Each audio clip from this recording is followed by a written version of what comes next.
Group CEO at Mastek joins in to talk more about their numbers.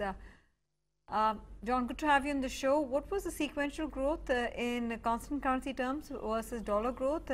How was Q1 on volumes and pricing?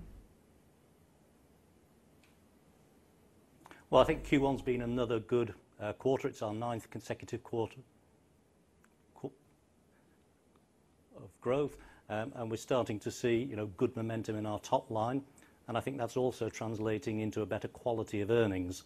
So I think, the strategy that we set up 18 months ago around Vision 2020 to be a leader in the enterprise digital transformation market is yielding good results. We're getting more predictability into our business. Our customers are giving us longer term contracts. Our average order value is increasing. We're increasing the capacity of our team. Account base is coming up, average order value is coming up, and the capacity that we have as an organisation is increasing with headcount. So I'm really pleased with Q1 results and encouraged for the rest of the year. It was expected that wage hikes and visa costs could weigh in on margins. Did you sense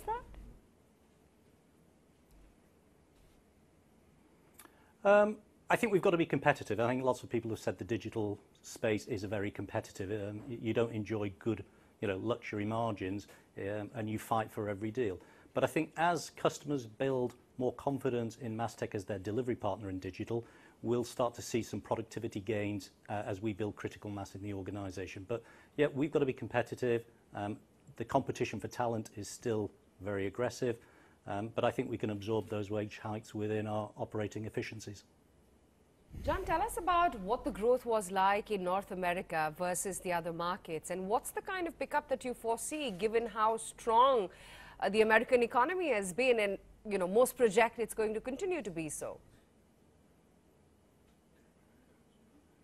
Yeah, well, all markets grew: India, the UK, and North America. I think North America, the UK grew probably the fastest, and that's where we've been established for 25 years. So we've got maturity, we've got mature relationships, we've got a mature team. North America was a new market that we entered 18 months ago with the acquisition of Mastek. Again, that's grown quarter on quarter and year on year, so we're encouraged with that. That's focused around the digital commerce space, and obviously, as you know, retail is under a huge amount of pressure. But I think as that digital shift from the old bricks and mortar to the online world continues to accelerate, we see getting good traction there in the market. Digital remains your key growth driver. What was the segmental traction seen sequentially, if you could throw some numbers here? Well, we don't go to market as a vertical because we're a digital transformation partner. So we look at our capabilities, so it's around application development. Application development is our core business. That's where our heritage is, that's where our engineering talent is, and that's grown very well. We also do BI and analytics, testing, agile consulting, and the apps maintenance. So I think that with digital commerce, all those areas grew. So, we've got sort of a momentum in all parts of the business, but we don't go into retail or vertical or financial services or government. If you were going to split it, public sector in the UK continues to be strong. The retail, because of our digital commerce offering, is very strong, and we have some financial services. But we go to market as a capability, as a digital partner.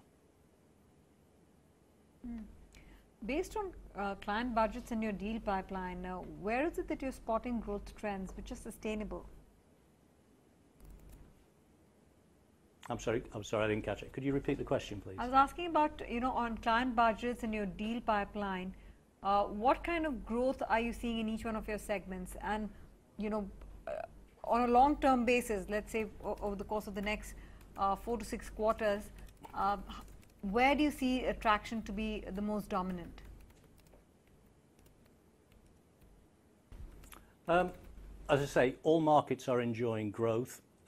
Some are quicker than others. I think for us, it's not a market dynamic, it's an execution dynamic. It's how do we bring in capacity, and how do we basically go to our customers who, some customers we've had relationships with for 20 years, so they know us as a trusted delivery partner, and how do we how do we work with them to say, you know, it's easier to do business with Mastek, and you can get that same delivery experience, but not just in application development, but in maybe BI and analytics or in digital commerce. So lots of customers want to go down what I call that Amazon experience of the online, where the consumer or the citizen self-provisions and goes online and enacts with both the government and the bank or the retailer in a digital format, 24 hours a day, 7 days a week.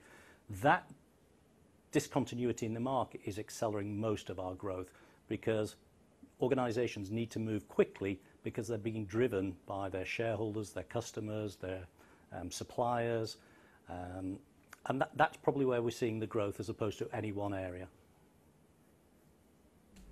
John, thanks very much for joining us and giving us more details about your business plans and strategies. We wish you the very best for the future.